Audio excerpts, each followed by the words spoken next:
कक्षा में आपका स्वागत है। छात्रों, आज हम विराम चिन्ह के बारे में जानकारी लेने वाले हैं। तो विराम चिन्ह के प्रकार और विराम चिन्ह यानी क्या, उसके बारे में हम देखने वाले हैं। विराम का अर्थ होता है ठहराव लेना या रुकना। लेखन को प्रभावी रूप देने के लिए लेखक द्वारा कई प्रकार के विराम चिन्हों का प्रयोग किया जाता है, जो कि लेखन में भावों की अभिव्यक्ति, वाक्य का अर्थ स्पष्ट करने, उतार चढ़ाव और ठहराव को दर्शाने के लिए आवश्यक होते हैं। ऐसे ही विशेष चिन्हों को विराम चिन्ह कहा जाता है। इन विराम चिन्हों का प्रयोग वाक्यों के मध्य या अंत में किया जाता है। तो देखिए छात्रों, विराम चिन्हों के प्रकारों में पहला भेद हम देखेंगे पूर्ण विराम। देखिए, पूर्ण विराम हिंदी में खड़ी रेखा के रूप में होता है, जबकि मराठी और अंग्रेजी में यह बिंदु के रूप में होता है, फुल स्टॉप के रूप में होता है। तो इस बात को हमें ध्यान देना है, क्योंकि ये गलती हमसे हो जाती है कि हम ज़्यादातर जब विराम चिन्ह लगाते हैं, पूर्ण विराम लगाते हैं, तो मराठी और अंग्रेजी में जिस प्रकार से डॉट लगा देते हैं, बिंदु लगा देते हैं, उसी प्रकार से लगा देते हैं, लेकिन हिंदी में हमें वह नहीं करना है। तो जब वाक्य खत्म होता है तब हमें पूर्ण विराम यानी खड़ी रेखा का इस्तेमाल करना है। तो किसी वाक्य के अंत में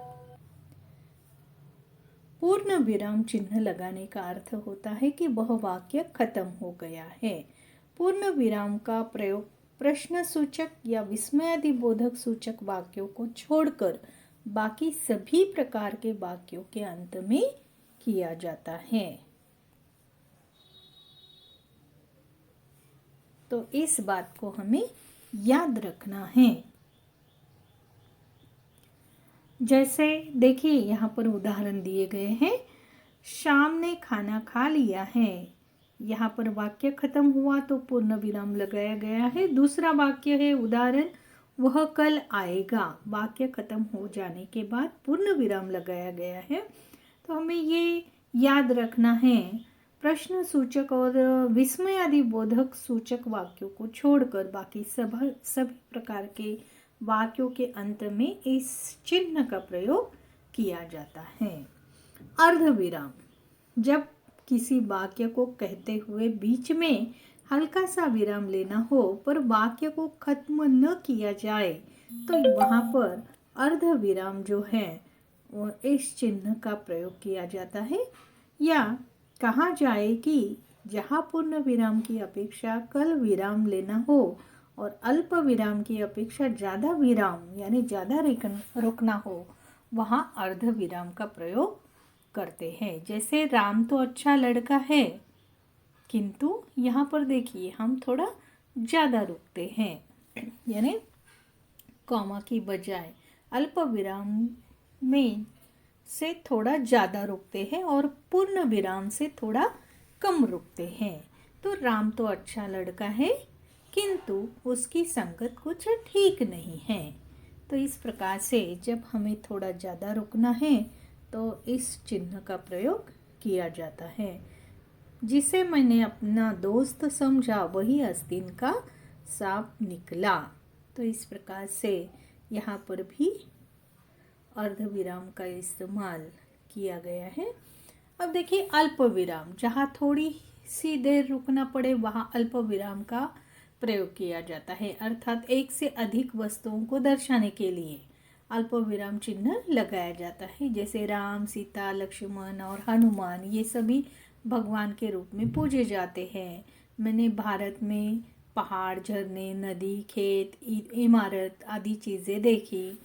तो यहाँ पर देखिए क्या क्या देखा, ये इसके बाद फिर एक के बाद एक, जैसे पहाड़, झरने, नदी ये आया, तो उनके बाद हमने यहाँ पर अल्प विराम यानी कॉमा दिया है। तो अंकों को लिखते समय भी इसी प्रकार से इस अल्प विराम का इस्तेमाल किया जाता है, कॉमा का इस्तेमाल किया जाता है।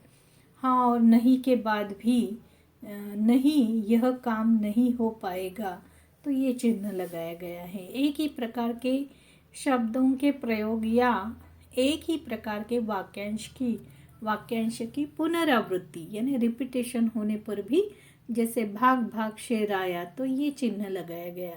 तारीख और महीने का नाम लिखने के बाद जैसे 23 जनवरी, फिर कॉमा आ जाएगा यानी अल्प विराम आ जाएगा। 1897 को सुभाष चंद्र बोस का जन्म हुआ था। तो इस प्रकार से अल्प विराम का इन जगह पर इस्तेमाल होता है। आगे का प्रकार है प्रश्न चिन्ह। तो प्रश्न चिन्ह का प्रयोग प्रश्न सूचक वाक्यों के अंत में किया जाता है, अर्थात जिस वाक्य में किसी प्रश्न सवाल के पूछे जाने के भाव की अनुभूति हो, वहाँ वाक्य के अंत में प्रश्न चिन्ह का प्रयोग किया जाता है। जैसे तुम तो यहाँ के नहीं लगते, फिर प्रश्न पूछा गया है और इसीलिए यहाँ पर प्रश्न चिन्ह लगाया गया है। यह तो तुम्हारे घर नहीं है, यह तो तुम्हारा घर नहीं है, तो इसके बाद भी यह चिन्ह लगाया गया है। तीसरा वाक्य भी आप पढ़ के देखिए, तुम तो आज यहाँ नहीं आने वाले थे। तो जब प्रश्न है, मन में प्रश्न पूछा जा रहा है, तो फिर ये चिन्ह का इस्तेमाल होता है।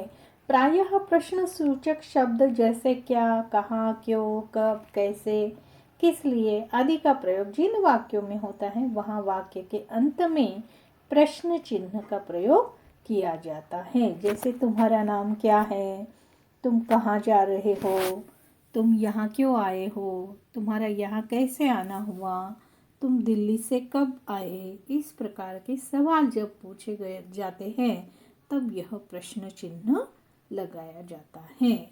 आगे का प्रकार है आश्चर्य चिन्ह, या इसे ही विस्मय आदि बोधक चिन्ह भी कहा जाता है। विस्मय आदि यानी आश्चर्य आदि जो भावनाएं हैं, तो उसकी सूचना देने के लिए या उसे जताने के लिए जिन चिन्हों का प्रयोग किया जाता है, किसी वाक्य में आश्चर्य, घृणा, शोक, हर्ष आदि भावों का बोध कराने के लिए किया जाता है इन चिन्हों का भी उपयोग। तो विस्मयादि बोधक शब्दों जैसे ओ, छी, अरे यार, शाबाश, अच्छा, हाय, हे भगवान, काश के अंत में यह चिन्ह आश्चर्य चिन्ह जो है या विस्मयादि बोधक चिन्ह जो है, इसका प्रयोग किया जाता है। जैसे कि उदाहरण देखिए, वाह क्या सुहावना मौसम है, तो फिर वाह के बाद यह चिन्ह आया। वाह क्या आलीशान घर है, अरे तुम यहाँ, तो आश्चर्य यहाँ पर व्यक्त हो रहा है। ओ यह तो उनके साथ बुरा हुआ, तो देखिए जो शोक है तो उसे प्रकट किया जा रहा है। छी कितनी गंदगी है यहाँ, तो एक प्रकार से यहाँ पर घृणा, तिरस्कार व्यक्त किया जा रहा है। तो इन चिन्हों का वहाँ पर इस्तेमाल होता है। आगे का उदाहरण देखिए, अच्छा ऐसा कहा उस पाखंडी व्यक्ति ने तुमसे, तो यहाँ पर भी अच्छा के बाद वह चिन्ह यानी उस घटना को जब हम देखते हैं, सुनते हैं, तो उसके बाद यह शब्द हमारे मुंह से निकल पड़ता है अनायासा से, केवल प्रयोगी अव्यय कहा जाता है। तो ये जो है शाबाश, किसी अच्छे कार्य को देखकर फिर उसे शाबाशी दी जाती है, तो शाबाश मुझे तुमसे यही उम्मीद थी, तो शाबाश के बाद भी यह चिन्ह लगाया गया। हे भगवान ये क्या अनर्थ कर दिया तुमने, तो जैसे कि एक प्रकार का शोक है या दुख जो है वह व्यक्त करने के लिए हे भगवान का प्रयोग किया गया है और उसके बाद फिर यह चिन्ह लगाया जाता है। आगे का प्रकार है निर्देशक चिन्ह या डैश, जिसे अंग्रेजी में कहते हैं, या संयोजक, इसे संयोजक चिन्ह या योजक चिन्ह भी कहा जाता है या सामासिक चिन्ह भी कहा जाता है। निर्देशक चिन्ह जिसे संयोजक चिन्ह या सामासिक चिन्ह भी कहा जाता है, कुछ इसे रेखा चिन्ह भी कहते हैं, कोई कोई उसे रेखा चिन्ह भी कहते हैं क्योंकि डैश रेखा के रूप में दिया जाता है। इसका प्रयोग निम्नलिखित दशा में किया जाता है। किसी के द्वारा कही बात को दर्शाने के लिए, जैसे प्रधान अध्यापक ने कहा, फिर क्या कहा, कल विद्यालय में अवकाश है। या दूसरा वाक्य देखिए, उदाहरण देखिए, तुम मुझे खून दो मैं तुम्हें आज़ादी दूंगा। फिर ये किसने कहा, तो सुभाष चंद्र बोस ने। किसी शब्द की पुनरावृत्ति होने पर, अर्थात एक ही शब्द को 2 बार लिखे जाने पर उनके मध्य में, उनके बीच में यह योजक चिन्ह लगाया जाता है। जैसे कि देखिए, 2-2 हाथ हो जाए, 2-2 रिपीटेशन हुआ है, यहाँ पुनरुक्ति हुई है, तो उसके बीच में यह योजक चिन्ह आया है। दूसरा उदाहरण देखिए, 100 कोश तक पानी का नामो निशान न था, यानी 100 कोस तक पानी का निशान नहीं था, तो यहाँ 100 के बाद भी यह चिन्ह लगाया गया। कभी कभी के बाद हार जीत, देखिए जैसे युग्म शब्द जो होते हैं, युग्म शब्द के बारे में और डिटेल में जानकारी हम लेने वाले हैं, लेकिन युग्म शब्द यानी इस संयोजक चिन्ह के द्वारा, इस योजक चिन्ह के द्वारा ही लिखे जाते हैं। इसे अंग्रेजी में हाइफन भी कहा जाता है। जैसे कि विलोम शब्द जो हैं, हार जीत, लेकिन ये यहाँ पर खेल में तो हार जीत लगी ही रहती है। तो यह जोड़ी जो है इस शब्द की, तो वह लिखने के लिए इस चिन्ह का प्रयोग किया जाता है। कुछ खाया पिया करो, बहुत कमज़ोर हो गए हो, तो खाया पिया ये जो जोड़ी है, तो यह भी इस प्रकार से यहाँ पर लिखी गई है। तुलनावाचक सा, सी, से के पहले भी इसका इस्तेमाल होता है, जैसे कि झील सी आंखें, सागर सा हृदय, तो इसके बीच में भी यह चिन्ह लगाया जाता है। आगे देखिए, कोष्ठक चिन्ह। कोष्ठक का प्रयोग किसी शब्द को स्पष्ट करने, कुछ अधिक जानकारी बताने आदि के लिए कोष्ठक चिन्ह का प्रयोग किया जाता है। कोष्ठक का उपयोग मुख्यतः वाक्यों में शब्दों के मध्य किया जाता है। जैसे को लघु कोष्ठक, ये जो है, यह लघु कोष्ठक है। और फिर बाद में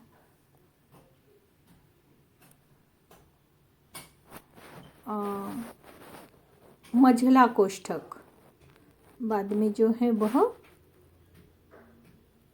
मझला कोष्ठक, और फिर ये जो है यह मझला कोष्ठक है। फिर ये जो है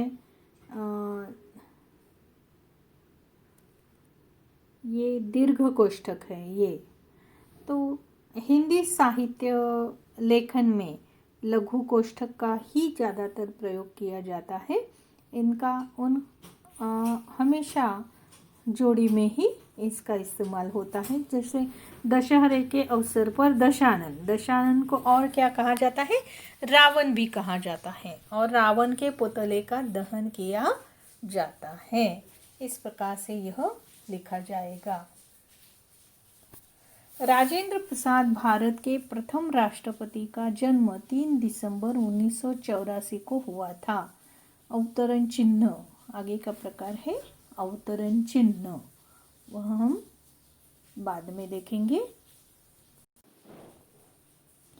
अवतरण चिन्ह या इसे ही उद्धरण चिन्ह भी कहा जाता है। किसी वाक्य में किसी खास शब्द पर जोर देने के लिए अवतरण चिन्ह या उद्धरण चिन्ह का प्रयोग किया जाता है। जैसे गोदान, देखिए ये नाम है, तो उस नाम को अलग से दर्शाने के लिए या उस पर खास जोर देने के लिए, अलग से उसे जताने के लिए, बताने के लिए यहाँ पर उसे एक हरे अवतरण चिन्ह में या उद्धरण चिन्ह में लिया गया है। गोदान को मुंशी प्रेमचंद का अंतिम और सबसे महत्वपूर्ण उपन्यास माना जाता है। दूसरा है, हिंदुओं का एक प्रमुख काव्य ग्रंथ महाभारत है। किसी और के द्वारा लिखे या कहे गए वाक्य का जो वाक्य या शब्द को जो का त्यो यानी जैसे के वैसे लिखने के लिए अवतरण चिन्ह या उद्धरण चिन्ह का प्रयोग किया जाता है। जैसे हरिवंश राय बच्चन ने कहा है, मन का हो तो अच्छा, मन का न हो तो और भी अच्छा। तो इस बात को यहाँ पर देखिए दोहरे अवतरण चिन्ह में लिया गया है। आगे का प्रकार है उपविराम या इसे अपूर्ण विराम भी कहते हैं। जब किसी शब्द को अलग दर्शाना हो तो वहाँ उपविराम अपूर्ण विराम का प्रयोग किया जाता है। जैसे विज्ञान वरदान या अभिशाप, यानी विज्ञान के बारे में ही वरदान या अभिशाप ये बात यहाँ पर पूछी गई है और इसीलिए उसे ऐसा लिखा जाता है। उदाहरण फिर वह आगे दिया गया है, कौन सा उदाहरण है, तो राम घर जाता है। तो इस प्रकार से यह अपूर्ण विराम या उपविराम का प्रयोग करते हुए लिखा जाता है। आगे है विवरण चिन्ह। विवरण चिन्ह का प्रयोग वाक्यांश में जानकारी, सूचना या निर्देश आदि को दर्शाने या विवरण देने के लिए किया जाता है। जैसे कृपया निम्नलिखित नियमों का पालन करें। यहाँ देखिए ये गलत हो गया है, कृपया लिखना था, कृपया हो गया। कृपया निम्नलिखित नियमों का पालन करें। भारत में आम की कई किस्में पाई जाती हैं। तो ये कृपया ये जो है वह गलत है, तो यहाँ कृपया इस प्रकार से होना था, कृपया। भारत में आम की कई किस्में पाई जाती हैं जिनमें से कुछ निम्न हैं, वह भी बताने के लिए फिर इस विवरण चिन्ह का प्रयोग किया जाता है। फिर आगे वह जो भी है आम की किस्में वह आगे दी जाएगी। यहाँ पर भी कृपया निम्नलिखित नियमों का पालन करें, फिर वह नियम जो है वह क्रम देते हुए आगे लिखे जाएंगे। तो विवरण चिन्ह का इसके लिए इस्तेमाल होता है। आगे है पुनरुक्ति सूचक चिन्ह।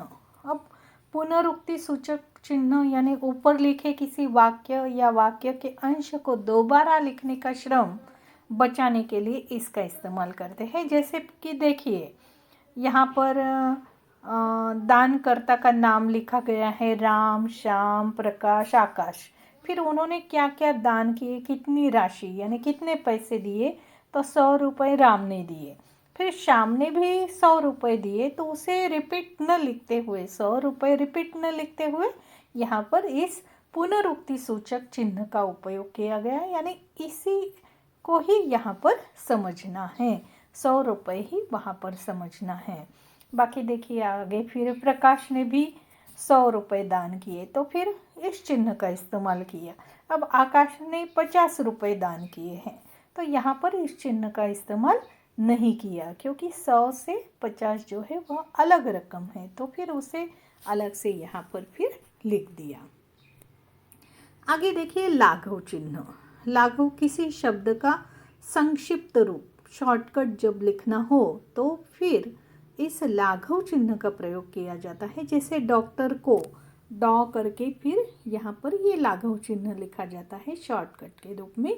प्रोफेसर को प्रो, उत्तर प्रदेश को उ और प्र लिखते हुए फिर यह लाघव चिन्ह लगाया जाता है, जिससे हमारी समझ में आ जाता है कि यहाँ पर उसका लॉन्ग फॉर्म क्या है। आगे है लोप चिन्ह। जब वाक्य का अनुच्छेद में कुछ अंश छोड़कर लिखना हो, वाक्य या अनुच्छेद में कुछ अंश, अनुच्छेद यानी पैराग्राफ जो है, तो उसमें कुछ अंश छोड़कर लिखना हो तो लोप चिन्ह का प्रयोग किया जाता है। जैसे मैं टिकट ले आऊँगा पर, फिर यहाँ पर ये चिन्ह दोनों में से एक कौन सा भी चिन्ह लगाया जाता है। मैं साथ नहीं चलूँगा, तो जैसे मैं टिकट ले आऊँगा पर, फिर आगे वह क्या कहना चाहता है डैश डैश करते हुए फिर मैं साथ नहीं चलूँगा, इस बात को यहाँ पर लिखा जाता है इस प्रकार से। अब दीर्घ उच्चारण चिन्ह। जब वाक्य में किसी शब्द विशेष के उच्चारण में अन्य शब्दों की अपेक्षा अधिक समय लगता है तो वहाँ दीर्घ उच्चारण चिन्ह का प्रयोग किया जाता है। छंद में दीर्घ मात्रा का, की, कु, के, कई, को, कऊ और लघु मात्रा क, की, कु आदि दर्शाने के लिए इन चिन्ह का प्रयोग किया जाता है। देखत भृगुपति बेशु कराला, तो यहाँ पर देखिए 16 मात्राओं को एक मात्रा तथा फिर इस प्रकार के चिन्ह को 2 मात्रा माना जाता है। तो एक प्रकार से जब दीर्घ उच्चारण हो, अगर आप देखिए आलाप वगैरह करते होंगे तो वहाँ पर इस प्रकार के चिन्ह लगाकर उस आलाप को आपने संगीत क्लास वगैरह किया है तो वहाँ पर भी आपको यह चिन्ह जो है वह देखने को मिल जाता है कि इस प्रकार से आलाप के लिए यानी इस स्वर को दीर्घ करने के लिए यह जो है चिन्ह लगाया जाता है। आगे है हंस पद या त्रुटि बोधक चिन्ह। जब किसी वाक्य अथवा वाक्यांश में कोई शब्द अथवा अक्षर लिखने में छूट जाते हैं तो छूटे हुए वाक्य के नीचे हंस पद चिन्ह का प्रयोग कर छूटे हुए शब्द को ऊपर लिख देते हैं। कभी कभी लिखते लिखते हमसे गड़बड़ हो जाती है और कोई शब्द जो है वह हमसे छूट जाता है, तो फिर उस पूरे वाक्य को फिर काटते हुए या कट करते हुए फिर बाद में वह रिपीट पूरा वाक्य लिखने के बजाय हम क्या करते हैं इस प्रकार से, जैसे राम कल जाएगा लेकिन दिल्ली शब्द जो है वह छूट गया था, तो इस चिन्ह को वहाँ बीच में दर्शाते हुए जैसे कि यहाँ दिल्ली शब्द रह गया है ये हम जताते हैं और फिर उसको इस प्रकार से लिखते हैं। आगे देखिए तुल्यता सूचक यानी इक्वल टू बराबर का चिन्ह लगाते हुए इस किसी शब्द अथवा गणित के अंकों के मध्य की तुलना, समानता या बराबरी आदि को दर्शाने के लिए तुल्यता सूचक चिन्ह का प्रयोग किया जाता है। जैसे समानार्थी शब्द भी लिखने हैं तो इस चिन्ह का इस्तेमाल किया जाता है। जैसे अशिक्षित, अनपढ़, 4 और 4 यानी बराबर कितने 8 हो गए। अ इक्वल टू ब इक्वल के रूप में इसका इस्तेमाल करने के लिए, बराबर या समानता दर्शाने के लिए इस चिन्ह का इस्तेमाल होता है। आगे है समाप्ति सूचक। समाप्ति सूचक चिन्ह का उपयोग बड़े लंबे लेख, कहानी, अध्याय अथवा पुस्तक के अंत में करते हैं, जो कि यह सूचित करता है कि लेख, कहानी, अध्याय अथवा पुस्तक समाप्त हो चुके हैं। तो इस प्रकार से इन चिन्हों का इस्तेमाल करते हैं। इन चिन्हों को हमें याद में रखना है और उचित जगह पर उचित चिन्हों का इस्तेमाल करना, हमें उसकी आदत डालनी है। तो हमने अभी तक पढ़ा विराम चिन्ह यानी क्या। तो विराम चिन्ह का अर्थ है ठहराव, विश्राम, रुकना, अर्थात वाक्य लिखते समय विराम को प्रकट करने के लिए लगाए जाने वाले चिन्ह को विराम चिन्ह कहते हैं। तो इस परिभाषा को हमें ठीक से याद करना है, याद रखना भी है। उसके साथ साथ हमने योजक चिन्ह देखा था, उसे अंग्रेजी में हाइफन कहते हैं, इसको भी हमें याद रखना है। उसे संयोजक चिन्ह या योजक चिन्ह कहा जाता है। किस प्रकार से उसके उदाहरण सुख, दुख, लाभ, हानि, दिन, रात, यश, अपयश, तन, मन, धन, देश के दीवानों ने तन मन, इसका वाक्य में प्रयोग फिर इस प्रकार से आएगा। देश के दीवानों ने तन मन धन से देश की रक्षा के लिए प्रयत्न किया। यहाँ योजक चिन्ह का इस्तेमाल कहाँ पर हुआ है, तो तन मन धन इसके बीच में, तो ये हमें याद रखना है।